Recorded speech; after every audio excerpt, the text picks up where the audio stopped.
This week I've been playing through Romeo Must Live.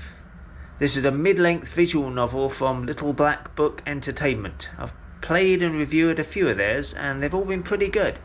This is, as you may have surmised, based on the Shakespeare play Romeo and Juliet, and the aim is to get the couple married without anyone getting killed. So with a spoiler alert in effect for this game, the original play, and curiously for Lorna Doone, let's take a look. We begin with Romeo seeking help from retired mercenary General Negroni. He explains his predicament. He wants to marry Juliet Capulet, but since their two families don't get along, he needs help and advice. And Negroni does give him some excellent advice. Find another girlfriend. Plenty of fish in the sea, Romeo, old lad. Romance is nice, but one must be practical. In the original play, Romeo was chasing after Rosaline at the beginning, before he transferred his affection to Juliet. That doesn't help here because Rosaline isn't in it. Besides, she was a Capulet too. Perhaps it isn't really Juliet Romeo is interested in. Perhaps he just has a Capulet fetish. Anyway, Negroni agrees to help. It will cost money, require work, risk and hardship. And at this point I feel I must ask, why bother? What's so special about Juliet? Juliet does nothing in this but hang around being pretty. She's purely decorative and with no practical value. You see this a lot in literature and I don't like it much.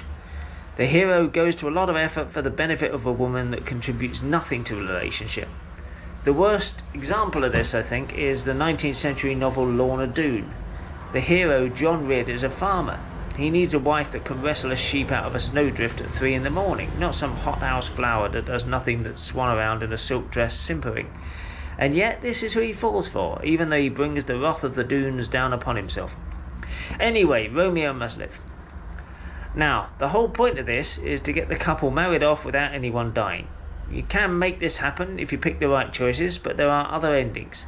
Romeo can die in a duel, or die in another duel, or marry Concetta, the tavern cook, or end up working for Mad Queen Brunhilde, or have Negroni steal his girl.